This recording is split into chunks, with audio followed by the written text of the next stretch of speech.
দাজ্জাল চারটা জিনিস দিয়ে আমাদেরকে ফিতনায় ফেলবে। ট্রায়াল অফ ফেইথ এক নম্বর, ইমানের পরীক্ষায় সে আমাদেরকে ফেলবে, আমাদের বিশ্বাস নিয়ে ছিনিমিনি খেলবে সে। এটার সলিউশন আছে সূরা কাহফ, আমি বলবো আস্তে আস্তে। দুই নম্বরে দাজ্জাল আমাদেরকে ফিতনায় ফেলবে দ্য ট্রায়াল অফ ওয়েলথ, সম্পদ দিয়ে সে আমাদেরকে ফিতনায় ফেলবে। তিন নম্বর দ্য ট্রায়াল অফ নলেজ, জ্ঞান দিয়ে সে আমাদেরকে ফিতনায় ফেলবে। চার নম্বর দ্য ট্রায়াল অফ পাওয়ার, ক্ষমতা দিয়ে সে আমাদেরকে ফিতনায় ফেলবে। দাজ্জাল চারটা জিনিস দিয়ে আমাদেরকে পরীক্ষায় ফেলবে। কয়টা? এক হচ্ছে ইমানি পরীক্ষা, দুই হচ্ছে সম্পদ দিয়ে পরীক্ষা, তিন হচ্ছে জ্ঞান দিয়ে পরীক্ষা, চার হচ্ছে ক্ষমতা দিয়ে পরীক্ষা। সে ইমানের পরীক্ষায় আমাদেরকে ফেলবে। সে এসে বলবে আমি তোমার রব, এবং এটা প্রমাণ করার জন্য যা যা দরকার আল্লাহ তাআলা তাকে সব দিবেন, সে সব করতে পারবে। সে বলবে আমি তোমার রব। যদি বিশ্বাস না হয়, তোমার বাবাকে যদি জীবিত করে বিশ্বাস করবে, অনেকে বলবে হ্যাঁ আমার আব্বাকে জীবিত করে দেখেন, তো তার বাবাকে ঠিকই সে জীবিত করে ফেলবে। আসলে শয়তান তার বাবার সুরাত নিয়ে সামনে দাঁড়াবে, এটা তাই তো, এটাই তো আমার বাবা, এটাই তো আমার দাদা। মানুষ ফিতনায় পড়ে যাবে, ইমানের ফিতনায়। সে ভাববে আসলে এটাই বোধহয় আমার রব, এবং তাকে এত ক্ষমতা দেওয়া হবে, তার ডান দিকে থাকবে জান্নাত, বাঁ দিকে জাহান্নাম। তার কাছে আল্লাহ এটা দিবে। যে তার কথা শুনবে তাকে সে জান্নাতে ঢুকাবে, কিন্তু জান্নাতে ঢুকে সে জাহান্নামের শাস্তি ভোগ করবে। এটা তোর বাইরের মানুষ বুঝবে না, অ্যাপারেন্টলি এটা জান্নাত। আর যে তাকে মানবে না, তাকে সে জাহান্নামে ফেলবে। জাহান্নামে ঢুকলেও সে জান্নাতের নাজ দেয়। তাহলে এই যে ইমানের ফিতনায় সে ফেলে দেবে আমাদের। তো ইমান কি করে বাঁচাবো, এটা সলিউশন আমি শোনাবো তো। দুই নম্বরে সে আমাদেরকে সম্পদ দিয়ে ফিতনায় ফেলবে। যার যা লাগবে সেটাই দিতে পারবে, যা লাগবে। সে যদি আকাশকে বলে আকাশ বৃষ্টি দাও, যাকে তারা মানবে ওই এলাকায় বৃষ্টি হবে, সুজলা সুফলা শস্য শ্যামলা হবে, সে সমস্ত এলাকা ফল মূলে ভর্তি হবে, পর্বত আর পর্বত। আর যে এলাকার লোকেরা, জনপদের লোকেরা তাকে মানবে না, সে বলবে ওখানে বৃষ্টি হবে না, হবেও না। ওখানে খরা, দুর্ভিক্ষ, মাটি ফেটে চলছে, মানুষ না খেয়ে মরবে, মহামারী, দুর্ভিক্ষ দেখা দেবে। তখন বিশ্ববাসী মনে করবে এটাই বোধহয় আমাদের রব। তার মানে সম্পদ দিয়ে ফিতনায় ফেলবে। তিন নম্বর হচ্ছে নলেজ, তার জ্ঞানের কাছে গোটা বিশ্ব হারমোন। পূর্বের পরের যত জ্ঞান আছে সব আল্লাহ তাকে দিবে। ইলমুল আউয়ালিন ওয়াল আখিরিন, এমন কোনো প্রশ্ন নেই যেটা দিয়ে তাকে আটকানো যায়। যাই জিজ্ঞেস করবেন সব জানতা, সব বলে দেয়। ভবিষ্যৎবাণী বলে দিবে, বলবে আগামীকাল ওইখানে অমুক দেশে বোমা বিস্ফোরণ হবে, ওখানে দুর্ভিক্ষ হবে, হবে ভূমিকম্প হবে, হবে। সে যা বলবে তাই হবে। তার জ্ঞানের এই বহর দেখে মানুষ ফিতনায় পড়বে। চার নম্বর হচ্ছে দ্য ট্রায়াল অফ পাওয়ার, ক্ষমতা। তার ক্ষমতার সামনে সব কিছু একেবারে ছিন্ন বিচ্ছিন্ন হয়ে যাবে, এত ক্ষমতা হবে তার। সে যেমনটি বলবে তেমনটি করবে, বাতাসের চেয়ে দ্রুত বেগে সে এক দেশ থেকে আরেক দেশে চলে যাবে। তো তার এই সমস্ত অলৌকিক ক্ষমতা দেখে মানুষ ফিতনায় পড়ে যাবে। এবং এই ফিতনা, এই পরীক্ষার মুহূর্তগুলোতে মানুষ কিভাবে নিজেকে ধরে রাখবে, তার সলিউশন আল্লাহ তাআলা সূরা কাহফে দিয়েছে। এই চারটা ফিতনা থেকে বাঁচার জন্য আল্লাহ সূরা কাহফে চারটা ঘটনা উল্লেখ করেছে। কয়টা? এক নম্বর হচ্ছে আসহাবে কাহফ, যুবকদের ঘটনা, 7 জন যুবকদের ঘটনা। ইমান কি করে বাঁচাবেন, সলিউশন। সম্পদের ফিতনা থেকে কিভাবে নিজেকে বাঁচাবেন, এজন্য একজন বাগানওয়ালার ঘটনা আল্লাহ শিখিয়েছেন। জ্ঞানের ফিতনা থেকে কি করে বাঁচবেন, এজন্য আল্লাহ তাআলা মূসা আলাইহিস সালাম এবং খিজির আলাইহিস সালামের ঘটনা সেখানে উল্লেখ করেছেন। আর ক্ষমতার ফিতনা থেকে কি করে বাঁচবেন, এটা বোঝানোর জন্য আল্লাহ তাআলা যুলকারনাইনের ঘটনা উল্লেখ করেছেন। চারটা ফিতনা থেকে বাঁচার জন্য কয়টা ঘটনা? চারটা ঘটনা। আমরা তাহলে একটা একটা করে ঘটনা শুনি, আমরা একটু উদ্ধার করার চেষ্টা করি যে কি কি সলিউশন আল্লাহ তাআলা আমাদের পাতে দিলেন। এক নম্বর হচ্ছে আসহাবে কাহফের ঘটনা। এটা 250 খ্রিস্টাব্দের সময়কালে রোমান সাম্রাজ্যের একজন বাদশা ছিল, নাম দাকিয়ানুস। প্রতাপশালী বাদশা, পৌত্তলিক, মূর্তির পূজা করে। ঈসা আলাইহিস সালাম বিদায় নিয়েছেন 200-250 বছর হলো। তো সব নবীর ধর্মই কিন্তু ইসলাম, যদিও আমরা নাসারা বলি, ইহুদি বলি, সব নবীদের ধর্মই কি ইসলাম। তো তিনি ছিলেন পৌত্তলিক, মূর্তির পূজা করত। আর তার এলাকায় কেউ যদি ঈসা আলাইহিস সালামের নাম নিত, আখিরাতে বিশ্বাস করতো, আল্লাহ বিশ্বাস করতো, তাদেরকে তারা পাথর মেরে হত্যা করত। যেন ভয়ে কেউ ঈসাই ধর্মে ঈমান আনতো না, মানে ইসলামে ঈমান আনতো না। এই রাজার ভয়ে সবাই মূর্তির পূজা করত। কিন্তু 7 জন যুবক ছিল, তারা স্রোতে গা ভাসিয়ে দেয়নি, স্রোতের বিপরীতে তারা ঈমান নিয়ে দাঁড়িয়েছে। তারা ঈসা আলাইহিস সালামের রেখে যাওয়া সত্য ধর্মের উপর ঈমান এনেছে, আখিরাতে তারা বিশ্বাস করে। তো এই 7 জন যুবকের কথা ছড়াতে ছড়াতে রাজা দাকিয়ানুসের কাছে চলে যায়। উনি তো রেগে মেগে আগুন ডেকে পাঠালো 7 জনকে। তাদেরকে জিজ্ঞেস করলো, তোমরা কাকে মানো? বলেছে, এক আল্লাহকে মানো। সাহসী, খুবই সাহসী। বলেছে, তুমি কি জানো তোমরা কার সামনে কথা বলতেছো? আমি তোমাদেরকে মৃত্যুদণ্ড দিতে পারি। তারা বলে, দেন, কিন্তু আমরা সব বিসর্জন দিলেও ঈমান বিসর্জন দিতে পারবো না। উনি বললেন, তোমরা যুবক মানুষ, রক্ত গরম, আবেগে কথা বলতেছো, 3 দিন সময় দিলাম, যাও, ঈসার নাম ভুলে যাও, আখেরাত ভুলে যাও, আল্লাহর নাম ভুলে যাও। 3 দিন পরে তোমাদেরকে আবার ইন্টারভিউ নেব। ওই দিন যদি একই কথা বলো, পাথর মেরে 7 জনকে দুনিয়া থেকে উড়িয়ে দেব। তারা চলে গেল। এবার 7 বন্ধু মিলে পরামর্শ করতে লাগলো, কি করতে পারি আমরা, এই গুণে ধরা সমাজকে আমরা কিভাবে বাঁচাবো, এই পৌত্তলিকতার ছোবল থেকে এই ইফসিস নগরীকে বাঁচাবো কি করে। নগরীটার নাম ছিল ইফসিস নগরী। বর্তমানে এটা তুরস্কের ইজমির শহরে অবস্থিত। এখনো জায়গাটা প্রত্নতাত্ত্বিকদের ইয়েতে সংরক্ষিত, এখনো টুরিস্টরা যায়। তো তারা বললো, আমরা ঈমান বিসর্জন দেব যদি আমরা ওদের কথা মেনে নিই, আমরা তো মুশরিক হয়ে গেলাম। চলো আমরা এক কাজ করি, আমরা এলাকা ছেড়ে দিই। এই 7 যুবক আল্লাহর উপর ভরসা করে তারা বাড়ি ঘর আত্মীয় স্বজন সব ছেড়ে দিয়ে, লোকালয় ছেড়ে দূরে একটা পাহাড়ের ভিতরে আশ্রয় নেয়। পাহাড়ের ভিতরে একটা গুহা ছিল। এই গুহাকেই আরবিতে বলে আল কাহাফ। কি বলে? এই সূরার নাম কি? সূরাতুল কাহাফ। তো তাদের সাথে সাথে একটা কুকুরও যাচ্ছে। তারা বারবার তাড়িয়ে দেওয়ার চেষ্টা করতেছিল কুকুরটাকে, যাতে না যায়, কিন্তু কুকুর শুধু কান্না করে তার সাথে যাওয়ার জন্য ঘেউ ঘেউ করতেছিল। এই কুকুরটাকেও সাথে নিল। ভালো মানুষদের সাথে থাকলে কি হয় দেখেন, এই কুকুরের কথা, যেহেতু 7 জন ইমানদারের সাথে একটা কুকুর ছিল, এই কুকুরের কথা আল্লাহ সূরাতুল কাহাফে উল্লেখ করে দিয়েছে। কালবুহুম বাসিতুন যিরাআইহি বিল ওয়াসিল। তো তারা ভিতরে গেল, যে প্রচন্ড ক্লান্ত, তারা ঘুমিয়ে পড়ল। কি করলো? এই এক ঘুমে আল্লাহ 309 বছর কাটাই দিলেন। কয়শো 9 বছর? 9 বছর ঘুম, সব ঘুম, প্রচন্ড ঘুম, ঘুম যেন আর কাটে না। 309 বছর পরে এরা জাগে। এখন খুব ক্ষুধা, ঘুমে আর মুখ ভাঙতেছে। আর একজন জিজ্ঞেস করতেছে, কি লম্বা সময় ঘুম দিলাম বোধহয় আমরা? একজন বলতেছে, মানে সারাদিনই ঘুমাইছি। আরেকজন বলতেছে, না না, সারাদিন না, দিনের কিছু অংশ হয়তো ঘুমাইছি। আসলে কয় বছর ঘুমাইছে? 309 বছর। এদিকে সভ্যতার চেঞ্জ। এখানে ওই দাকিয়ানুস মরে, এর ছেলে মরে, এর নাতি মরে, পুতি মরে, এখন 6ষ্ঠ নম্বর রাজা আসছে।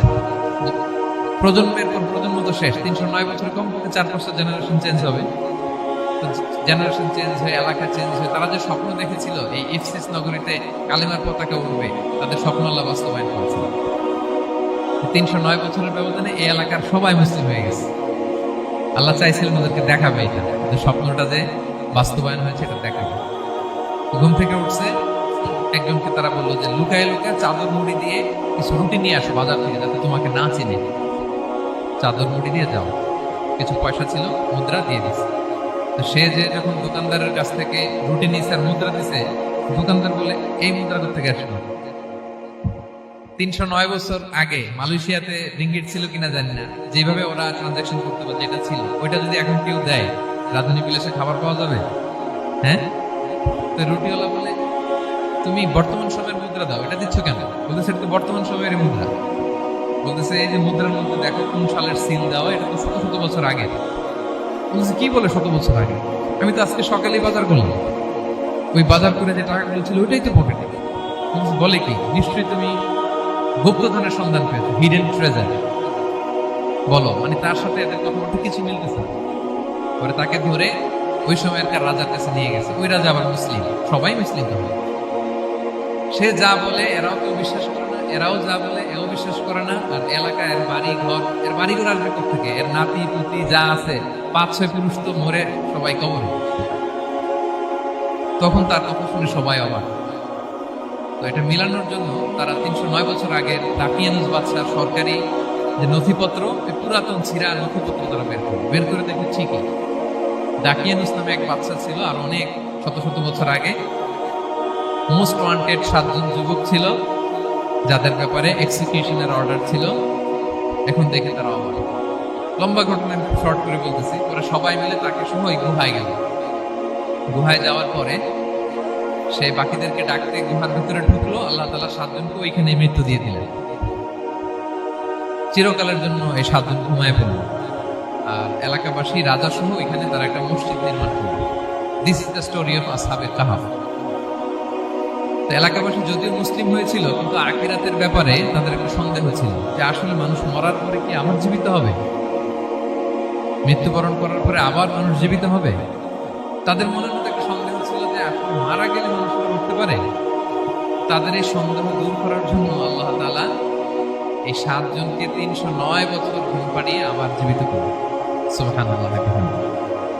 তাহলে ঈমান কিভাবে বাঁচাতে হয় এটার প্রেরণা আমরা এই 7 যুবকের কাছ থেকে পাই। এখানে যেটা আমরা শিখি প্রিয় ভাইরা, 1 নম্বর লেসন হচ্ছে আমাদের গুড কোম্পানি লাগবে, রাইটাস পিপল, মানে আমাদের সার্কেলটা ভালো হইতে হবে। তাদের 7 জনের সার্কেলটা খুব ভালো ছিল, ফলে তারা বিপথে যায় না এবং তারা এমন শক্ত সিদ্ধান্ত নিয়েছে যে আল্লাহ তাআলা সেটাতে বরকত দিয়েছেন, গোটা সমাজকে আল্লাহ তাআলা চেঞ্জ করে দিয়েছেন। এটা হচ্ছে 1 নম্বর লেসন। আপনি ঈমান বাঁচাতে হলে আপনার সার্কেল ভালো লাগবে। বুঝবেন যে এলাকায় যাবেন ওখানে নামাজি সার্কেল কারা আছে, ওখানে জ্ঞানী গুণী সার্কেল কারা আছে, ওখানে ভালো কাজ করতে চায়, একে অপরকে সহযোগিতা করে, কল্যাণের পথের যাত্রী কারা আছে খুঁজতে হবে আপনাকে। খুঁজে ওই সার্কেলে আপনি যুক্ত হবে, তাইলে ঈমান বাঁচানো যাবে। ক্লিয়ার? 2 নাম্বার হচ্ছে conflict between believers and disbelievers it's universal. সত্য মিথ্যার লড়াই এটা চিরন্তন, আজীবন থাকবে। এটা ওনাদেরও ছিল, এখনো আমাদের লড়াই করে যেতে হচ্ছে, আমাদের ভবিষ্যৎ প্রজন্ম করবে। এই লড়াইটা আমরা করে যেতে চাই। কি বলেন? হ্যাঁ, থামা যাবে না? আমরা থামতে আসিনি, আমরা এই লড়াইটা করে যাব। আমরা সত্যের কথা বলেই যাব ইনশাআল্লাহ। বলবো 3 নাম্বার হচ্ছে যে লেসনটা আমরা পাই, অনেকগুলো লেসন, আমি খুব প্রেসাইজলি বলতেছি। যুবকরা চাইলে একটা সমাজকে পাল্টে দিতে পারে। এই পৃথিবীতে যত বড় বড় বিপ্লব হয়েছে এগুলো যুবকরা এনেছে। তারা হচ্ছে সভ্যতা করার কারিগর। আসহাবে কাহাফ আমাদের এই সময়ের নওজওয়ানদের জন্য প্রেরণা। তারা আমাদের জন্য প্রেরণার বাতিক। তারা যেমনি ঈমানকে রক্ষা করেছে, আমাদের যুবকরা চাইলেও তাদের ঈমানি চেতনাতে স্পিরিট দিয়ে সমাজটাকে পাল্টে দিতে পারে। কি বলেন? এখানে বেশিরভাগই তো যুবক। হ্যাঁ, গুড সার্কেলে থাকবেন তো আপনারা? সত্যের পক্ষে সবাই থাকবেন তো? আল্লাহ তাআলা কবুল করুন। আচ্ছা, এবার 2 নাম্বার ছিল সম্পদের ফিতনা, কিভাবে বাঁচবেন। আসহাবে কাহাফের পরে সূরা কাহাফে আল্লাহ তাআলা একজন বাগানওয়ালার ঘটনা বলেছে। 2 জন বন্ধু, একজন একটু গরিব, সে বিশ্বাসী, আরেকজন ধনী, সে অবিশ্বাসী। তাকে আল্লাহ তাআলা বিশাল বড় খেজুরের বাগান আর আঙ্গুরের বাগান দিয়েছেন, বিশাল, অনেক বড় বিজনেস ম্যাগনেট। তো এই সম্পদের অহংকার সে করত। সে প্রায় তার গরিব বন্ধুকে বলতো যে তোর চেয়ে আমার সম্পদও বেশি, সন্তানও বেশি, জনবল বেশি, লোকবল বেশি, অর্থবল বেশি, সব বেশি। অহংকারে তার পা মাটিতে পড়ত আর সে আখিরাতে অবিশ্বাস করত এবং সে বলতো যে এই সম্পদ আমারে বাঁচাবে, চিরকাল আমাকে স্মরণীয় করে রাখবে, এই সম্পদ কোনোদিন যাবে না। অনেক বড় বড় ধনীরা আছে, তারা এরকম মনে করে যে আমি এত বড় সিআইপি, হ্যাঁ, আমি এত বড় বিজনেস ম্যাগনেট, এই দিন বোধহয় আর চেঞ্জ হতে পারে না, আমার আজীবনই বোধহয় এত পাওয়ার থাকবে, এত সম্পদ থাকবে। এটা ভুল ধারণা। এটা কি ভুল ধারণা? এই যে তুরস্কে দুর্ভিক্ষ হইল না, আপনারা দেখছেন না যে অনেক সম্পদের মালিক বাড়ি ঘর ভেঙে রাস্তার ফকির। এখন ওই যে রিফিউজিদের জন্য যে খাবার আসছে ওখানে লাইনে দাঁড়াইছে, কারণ এখন লাইনে না দাঁড়ালে খাবারও তো মিলবে না।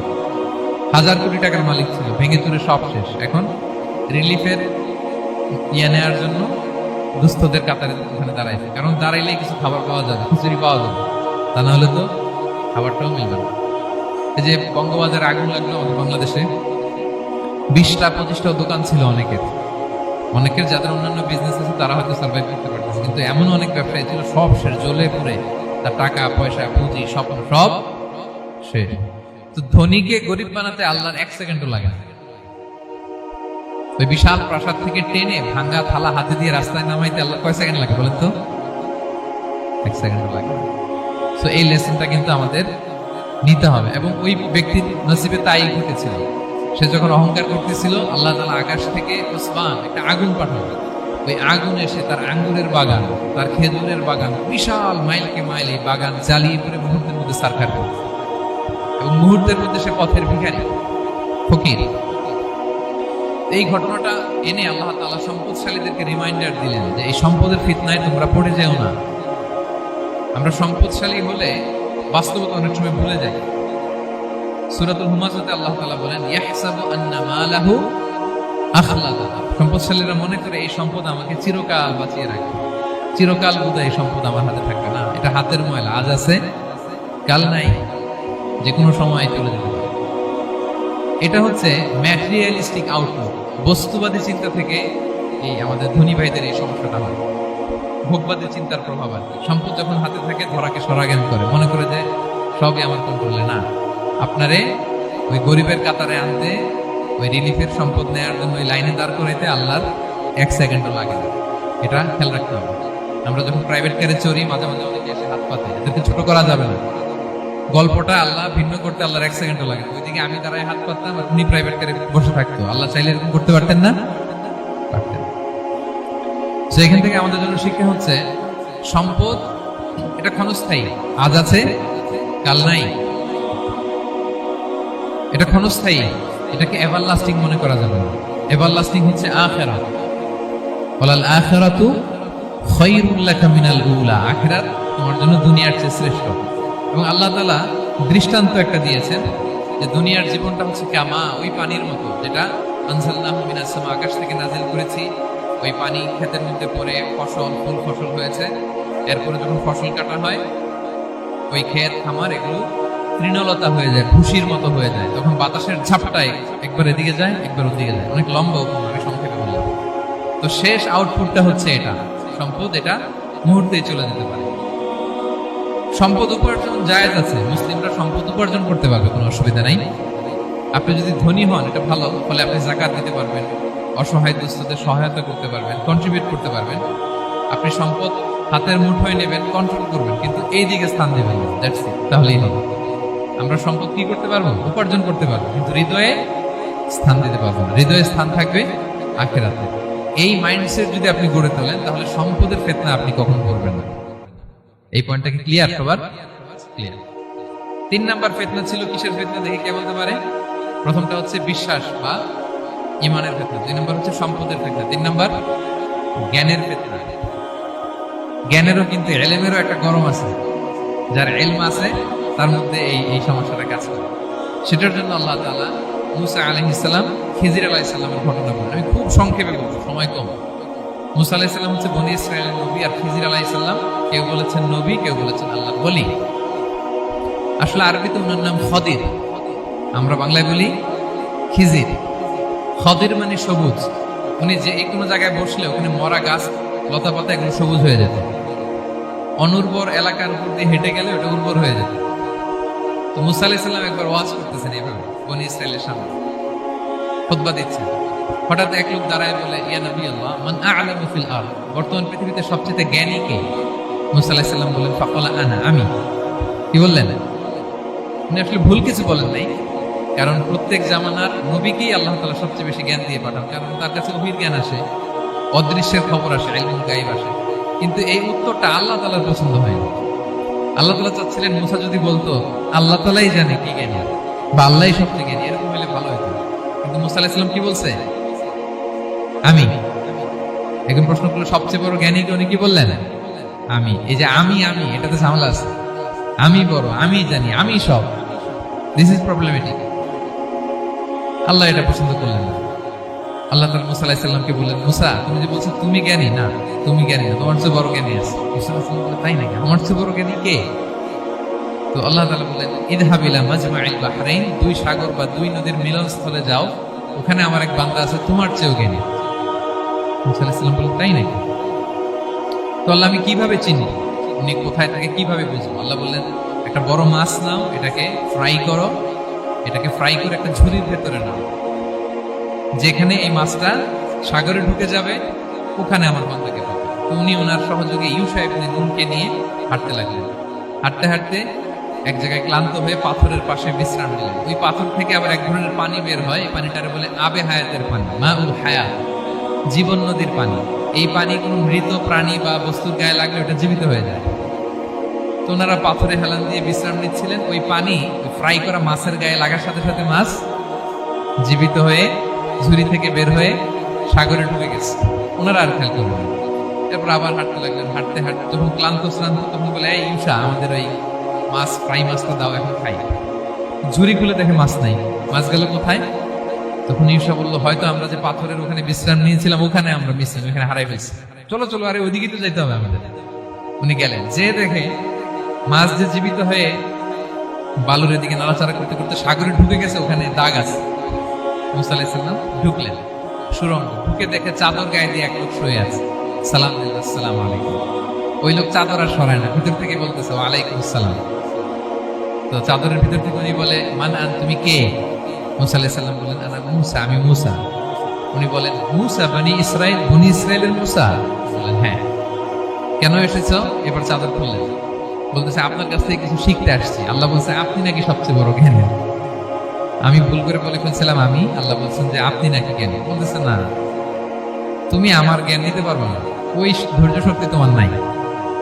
মুসা আলাইহিস সালাম বললেন যে আপনি যে কোনো শর্তে আমাকে একটু রাখেন কয়েকদিন, আপনার সাথে আমি রাজি। বললেন না, তুমি পারবে না। মুসা আলাইহিস সালাম জোর করতে লাগলেন, অবশেষে খিদির আলাইহিস সালাম রাজি হলেন।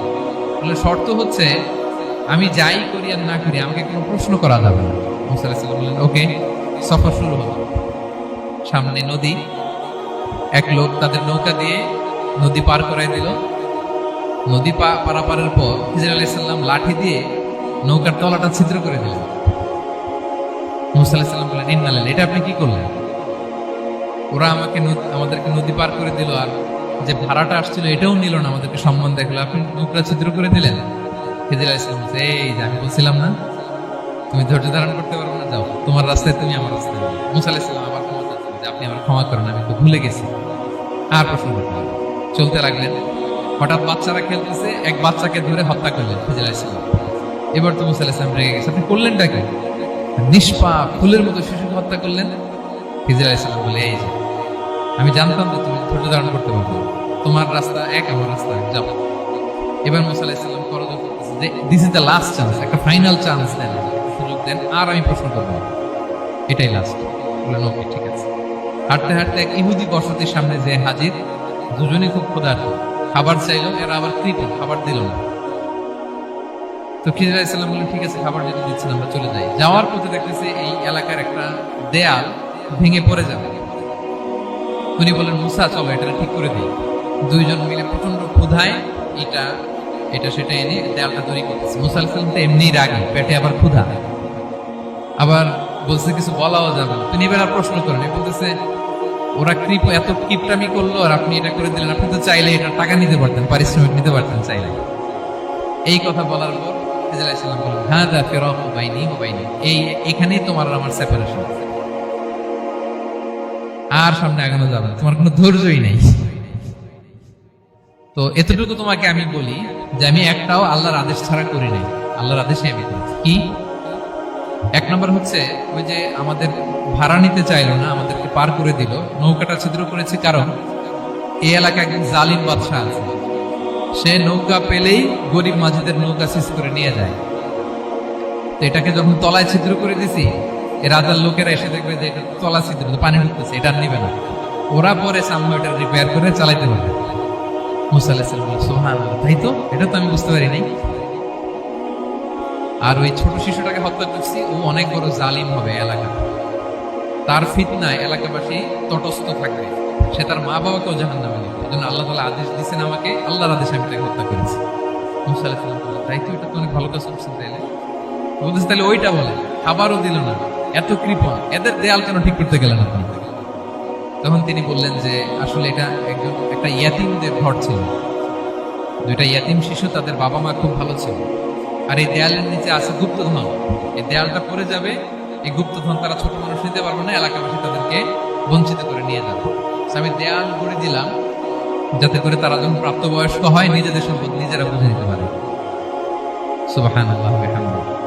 মুসা আলাইহিস সালাম বলে তাই তো, এগুলো তো আমি বুঝতে পারি নাই। তো এই ছিল খুব সংক্ষিপ্ত পরিসরে মুসা আলাইহিস সালাম খিজির আলাইহিস সালামের ঘটনা। তো রাসূল সাল্লাল্লাহু আলাইহি ওয়াসাল্লাম বুখারীতে একটা চমৎকার কথা বলেছেন। তিনি বলেছিলেন ওয়াদিদনা আন্না মুসা সাবার হাত্তা ইয়াকাসা আলাইনা মিন আমরিহি। রাসূল সাল্লাল্লাহু আলাইহি ওয়াসাল্লাম বলেছিলেন, ইস আমার ভাই মুসা যদি আরেকটু ধৈর্য ধরতো তাহলে আরো কিছু অজানা তথ্য আমরা জানতে পারতাম। এখান থেকে, এই ঘটনা থেকে আমরা কি শিখলাম? প্রথম যেটা আমরা শিখলাম, জ্ঞান নিয়ে বড়াই করতে হবে, ঠিক কিনা? জানার কোনো শেষ নেই, জাননেওয়ালার উপরও জাননেওয়ালা আছে, জ্ঞানীর উপরও জ্ঞানী আছে। আপনি কিছু জেনেই মনে করবেন না আমি সব জানি। আপনার চাইতে বেশি জ্ঞানী অনেকে আছে। অনেক সময় বক্তার চাইতে শ্রোতারা অনেক জ্ঞানী। হয়তো এখানে এমন অনেক জ্ঞানী লোক আছে যার ধারে কাছেও আমরা কেউ নেই, হতে পারে। সো আমি সব জানি, এটা ভুল, এটা শয়তান বলে। এটা কে বলে? শয়তান বলে। আবু নাওয়াস একটা কবিতা লিখেছেন, ওয়াকুল লিমান ইয়াদঈ ফিল ইলমি ফালসাফাতান হাবাসতা শাইআন ওয়া গাবাত আনকা আশিয়াউ। কেউ যদি বলে আমি সব জানি, তুমি তাকে বৃদ্ধাঙ্গুলি দেখিয়ে বলো আপনি কিছুই জানেন না, আপনি অল্প কিছু জেনেছেন, জানার এখনো অনেক বাকি। তাহলে মুসা আলাইহিস সালামের এই ঘটনা জিজ্ঞেস করা হলো কে জ্ঞানী, উনি বললেন আমি জ্ঞানী। এরকম কি আমরা কখনো বলবো? সবচাইতে বড় জ্ঞানী কে? ওয়া ফাওকা কুল্লি যী ইলমিন আলীম। সবচাইতে বড় জ্ঞানী আল্লাহ তাআলা। সো জ্ঞান নিয়ে আমরা অহংকার করব। 2 নম্বর যে শিক্ষাটা আমরা পাই, ওই যে নৌকা দিয়ে পারাপার হচ্ছিল, তখন একটা চড়ুই পাখি এসে সাগরের মধ্যে মুখ দিয়েছিল। তো খিজির আলাইহিস সালাম বললেন, মুসা তুমি কি চড়ুই পাখিটা দেখতে পাচ্ছ? হ্যাঁ দেখতে পাচ্ছি। চড়ুই পাখিটা যে সাগরে মুখ দিয়ে দেখতে পাচ্ছ? হ্যাঁ দেখতে পাচ্ছি। তখন খিজির আলাইহিস সালাম বললেন, চড়ুই পাখিটা সাগরে মুখ দিয়ে পানি খাওয়ার পরে চড়ুই পাখির ঠোঁটে বা চঞ্চুতে যতটুকু পানি লেগে আছে, এই পানিটা হচ্ছে তোমার, আমার এবং মহাবিশ্বের আমাদের সকলের জ্ঞান। আর এই মহাসাগরের সকল পানি হচ্ছে আল্লাহ তাআলার জ্ঞান। আল্লাহ তাআলা বলেছেন, ওমা উতিতু মিনাল ইলমি ইল্লা কালিলা। আমি তোমাদেরকে একেবারে অল্প জ্ঞান দিয়েছি, একেবারে অল্প। এই রহস্যে ঘেরা এই মহাবিশ্বের অনেক কিছু আমাদের অজানা। প্রিয় ভাইরা, আমরা অনেক কিছু জানি না, আমাদের এই লিমিটেড নলেজ এগুলো ধরে না। তারপর আমরা জ্ঞানের বড়াই করি। আপনার উপমাটা বুঝতে পারছেন? একটা নৌকা থেকে চড়ুই পাখি ঠোঁট দিয়ে পানি খাচ্ছে, পানি খাওয়ার পরে স্বভাবতই চড়ুই পাখির ঠোঁটে একটু পানি তো লাগবে। খিজির বললেন যে এই পানিটা হচ্ছে তোমার, আমার, পৃথিবীর সবার জ্ঞান। আর এই সাগরের বাকি পানিগুলো কার জ্ঞান? এবার বুঝতে পারছেন আল্লাহ তাআলার জ্ঞানের পরিধি। আমরা জ্ঞান নিয়ে যেন কখনো কি না করি, বড়াই না করি।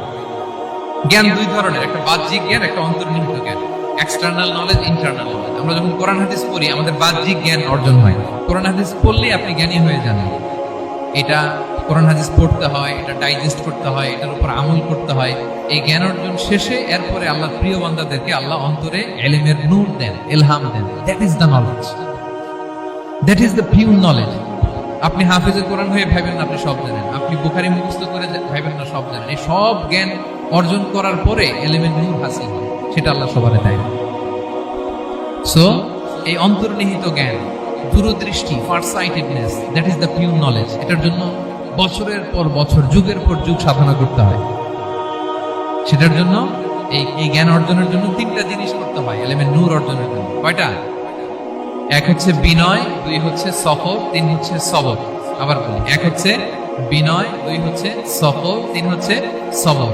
আল্লাহ তাআলা আল্লাহর নবীকে তাওরাত দেওয়ার পরেও আরো ট্রেনিং সেশন করাইছেন খিজির আলাইহিস সালামের কাছে, যে যাও ওনার কাছে গেলে তুমি ছোট হবা, নত হবা। জ্ঞান যদি আমি নিতে চাই আমাকে ছোট হইতে হবে। ধরেন একটা গ্লাস থেকে একটা খালি গ্লাসে পানি ঢালবো, তো যেটাতে নেওয়া হবে এটা উপরে থাকলে হবে? যে গ্লাসটার মধ্যে পানি আছে এটা উপরে থাকবে, ওইটা ব্ল্যাঙ্ক গ্লাসের মধ্যে পড়বে। আপনি নলেজ ইলম নিতে চাইলে আপনাকে নিচে থাকতে হবে, উনি উপরে থাকবেন। আপনার শায়েখ আপনাকে দিবে, আপনার উস্তাদ আপনাকে দিবে, আপনার মুর্শিদ আপনাকে দিবে। বুঝতে পেরেছেন? তাহলে আমাদেরকে হাম্বলনেস লাগবে। শিখতে হইলে হাম্বল হইতে হয়, বিনয়ী হইতে হয়। আচ্ছা, 2 নাম্বার সফর করতে হয়। এটা আল্লাহ মুসা আলাইহিস সালামকে দিয়ে করাইছেন, যাও পিছে পিছে উস্তাদের পিছে পিছে ঘুরো। তো এজন্য সফর করতে হয়। এখন ঘরে বসে অনেক কিছু জানা গেল, উস্তাদের সান্নিধ্য লাগে, সফর করতে হয়। আমাদের ক্লাসিক আলেমরা হাদিস কালেকশনের জন্য শহরকে শহর সফর করতেন। এখনো আমাদের আলেমরা দেওবন্দে যায়, মিশরে যায়, মদিনায় যায়। এখানকার মালয়েশিয়ান স্টুডেন্টরা দেশে বিদেশে যে নলেজ অর্জন করে। সফর আপনাকে লাগবে। তাহলে বিনয়, সফর, 3 নম্বরে কি? সবর। ধৈর্যশীল হইতে হবে। দেখেন মুসা আলাইহিস সালাম বারবার প্রশ্ন করে ফেলতেছেন, বারবার ওয়াদা ভঙ্গ করতেছেন। এরকম করলে হবে না, ধৈর্য লাগবে। ধৈর্যের বলে বলিয়ান হলে তখনই আপনার মধ্যে ইলম আসবে। তাহলে জ্ঞানের ফিতনায় পড়ার আর আমাদের কোনো সম্ভাবনা আছে? আমরা বিনয়ী হব, আমরা জ্ঞান আল্লাহর দিকে ফিরাই দেব, আমরা বলবো উনি সবচেয়ে ভালো জানেন। পারা যাবে তো ইনশাআল্লাহ? আচ্ছা, আমি একেবারে শেষ পর্যায়ে চলে আসছি, 2 মিনিটের মধ্যে শেষ করে দিচ্ছি। 3 নাম্বার ছিল কিসের ফিতনা? 4 নাম্বার ক্ষমতার ফিতনা। এই ফিতনা থেকে বাঁচার জন্য সর্বশেষ আল্লাহ তাআলা যুলকারনাইনের ঘটনা বলেছেন। অনেক বড় বাদশা ছিলেন, পৃথিবীতে 4 জন বাদশা গোটা বিশ্ব শাসন করেছেন। 2 জন কাফির, 2 জন মুমিন। কাফির একজন হচ্ছে নমরুদ, যিনি ইব্রাহিম আলাইহিস সালামকে আগুনে ফেলেছিলেন। আরেকজন হচ্ছে বখতেনাসর, যাকে ইংরেজিতে বলে নেবুচারনেজার দ্য সেকেন্ড, দ্বিতীয় নেবুচারনেজার। তারা কোনো নির্দিষ্ট এরিয়ার বাউন্ডারির বাদশা না, গোটা বিশ্বের বাদশা ছিলেন। এই 2 জন কাফির। আর 2 জন বাদশা ছিলেন গোটা বিশ্বকে শাসন করেছেন, তারা ছিলেন মুমিন। একজন হচ্ছে সুলাইমান আলাইহিস সালাম, আল্লাহর নবী। আরেকজন হচ্ছে যুলকারনাইন, গোটা বিশ্ব শাসন করেছেন, প্রাচ্য থেকে পাশ্চাত্য সব জায়গায় তিনি গিয়েছেন, ইসলামের বাণী প্রচার করেছেন, জালিমদেরকে শায়েস্তা করেছেন। তো এরকম দিক বিদিক তিনি জয় করতেছিলেন। অনেকে যুলকারনাইনকে আলেকজান্ডার দ্য গ্রেটের সাথে গুলিয়ে ফেলে না। মেসিডোনিয়াতে যে আলেকজান্ডার দ্য গ্রেট ছিল, উনি আর যুলকারনাইন এক নন। যুলকারনাইন হচ্ছে আল্লাহ তাআলার প্রিয় একজন বান্দা, অনেক বড় সাহসী বীর পুরুষ ছিলেন, গোটা বিশ্বে ইসলাম প্রচার করেছেন।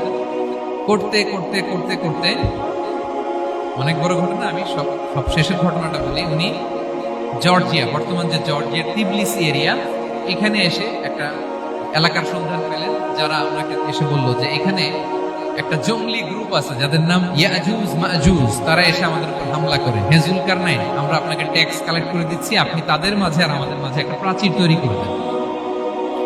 আপনারা ইয়াজুজ মাজুজের নাম শুনেছেন না? ইংরেজিতে বলে গগ ম্যাগগ। নূহ আলাইহিস সালামের 4 সন্তান ছিল, হাম, সাম, ইয়াফাস, কানাআন। এই ইয়াফাসের বংশধর হচ্ছে ইয়াজুজ মাজুজ, জঙ্গলি, হাজার হাজার শুধু বংশ বিস্তার করে। তারা এসে লোকালয় মানুষের উপর আক্রমণ করে, তাদের গবাদি পশু এগুলো ছিনিয়ে নেয়, ফলমূল খেয়ে ফেলে। তো যুলকারনাইন বাদশার কাছে যখন বিচার দেওয়া হলো, উনি বললেন ঠিক আছে, তোমাদের ট্যাক্স দেওয়া লাগবে না, তোমরা শারীরিক পরিশ্রম করে আমাকে সাহায্য করো। তো উনি বর্তমানে হচ্ছে এক পাশে কৃষ্ণ সাগর, ব্ল্যাক সি, আরেকদিকে কাস্পিয়ান হ্রদ বা কাস্পিয়ান সাগর, এর মাঝখানে 1200 কিলোমিটার লম্বা মাউন্টেন রেঞ্জ, পাহাড়ি এরিয়া। আপনারা গুগলে দেখবেন। এইখানে 2 পাহাড়ের মাঝখানে ফাঁকা জায়গায় তিনি বড় বড় লোহার পাত প্রথিত করলেন, গেড়ে দিলেন। এরপরে তামা, সীসা গালিয়ে বিশাল একটা ওয়াল তৈরি করলেন। এটা যুলকারনাইন ওনার বানানো ওয়াল বা ড্যাম, প্রাচীর। এখন আর ইয়াজুজ মাজুজ আসে না, ওরা আর আসতে পারে না। ওরা প্রতিদিন এটা ভাঙার চেষ্টা করে, কিন্তু ভাঙতে ভাঙতে আরেকটু ভাঙলেই ভেঙে যাবে। ওরা বলে আগামীকাল ভেঙে যাবে, ইনশাল্লাহ বলতে ভুলে যায়। এজন্য এরপরের দিন এসে দেখে আবার এটা আগের মতো হয়ে আসছে। কিয়ামতের আগ দিয়ে ওদের মধ্যে এই ইনশাআল্লাহর প্রেরণা আসবে। তাদের একজন বলে উঠবে, আগামীকাল ইনশাআল্লাহ আমরা এটা ভেঙে খান খান করে দেব, ঠিকই ভেঙে ফেলবো। তখন তারা ভেঙে চুরে কুটি কুটি ইয়াজুজ মাজুজের দল এসে হামলে পড়বে। সামনে পড়বে তাবারিয়া সাগর, এক দল এসে তাবারিয়া সাগর এমন ভাবে খাবে, এই দল যাওয়ার পরে আরেক দল এসে এখানে যে সাগরে যে পানি ছিল এটা কল্পনাই করতে পারবে না। তারা পৃথিবীতে ফিতনা ফাসাদ করবে। ঈসা আলাইহিস সালাম তখন আসবেন, দোয়া করবে আল্লাহ তাআলার কাছে মুমিনরা, একটা মহামারী দিবে আল্লাহ তাআলা ইয়াজুজ মাজুজের মধ্যে, ওরা মরে যাবে। এরপর বিশাল এক পাখি এসে তাদেরকে আল্লাহর মর্জি মাফিক এমন এক জায়গায় ফেলে আসবে, কেউ জানবে না। তো তারা যে পচে গলে মাটির সাথে মিশেছিল, এই গলিত লাশ থেকে মাটি খুব উর্বর হয়ে যাবে। এরপর আল্লাহ তাআলা পৃথিবীর মধ্যে বারাকা দিবেন, কিছু রোপণ করলে তাড়াতাড়ি ফুলে ফেপে বড় বড় ফলমূল হচ্ছে। তো এটা কিয়ামতের আলামতের অন্য কোনো আলোচনায় হতে আমরা বলবো। তো যুলকারনাইন তিনি বিশাল এখানে প্রাচীর তৈরি করে দিয়েছিলেন, এবং প্রাচীর তৈরি করে দিয়ে তাদেরকে বলেছিলেন যে যতদিন আল্লাহ তাআলা চাইবেন এটা থাকবে, এবং যেদিন আল্লাহ তাআলার আদেশ আসবে এটা ভেঙে খান খান হয়ে যাবে। তার মানে দেখেন, এত পাওয়ারফুল, এত শক্তিশালী, এত ক্ষমতাধর হওয়ার পরেও তিনি তার ক্ষমতাকে কার দিকে ফিরিয়ে দিয়েছেন? যে আল্লাহ যতদিন চাইবে এই প্রাচীর টিকে থাকবে, যেদিনই আল্লাহ তাআলার আদেশ আসবে এই প্রাচীর ভেঙে খান খান হয়ে যাবে। সো আমরা ক্ষমতার দেখা পেলে, চেয়ার একটা পেলে আমরা যেন জালিম হয়ে না উঠি, এটা হচ্ছে এখান থেকে শিক্ষা। আমরা যেন জুলুম না করি। উনি সম্পদের মালিক ছিলেন, ক্ষমতার মালিক ছিলেন, কিন্তু উনি যে আল্লাহর বান্দা এটা ভুলে যান না। আমরা যখন ক্ষমতাশীল হই, আমরা যখন প্রধানমন্ত্রী হই, আমরা যখন প্রেসিডেন্ট হই, আমরা যখন পাওয়ারফুল হই, আমাদের সবচেয়ে বড় পরিচয় যে আমরা আব্দুল্লাহ, আল্লাহর গোলাম, এটা আমরা ভুলে যাই। আমাদের আসল পরিচয় কি? আমরা আল্লাহর গোলাম। আমরা যে আল্লাহর গোলাম, এই চিন্তাটা, এই সেন্সটা যদি আমাদের মাথায় থাকে, তাহলে ক্ষমতা আমাদেরকে দাম্ভিক বানাতে পারে না, আর ওই ক্ষমতা আমাদেরকে ফিতনায়ও ফেলবে না। তাহলে সম্মানিত সুধী, দাজ্জাল কয়টা জিনিস দিয়ে আমাদেরকে ফিতনায় ফেলবে?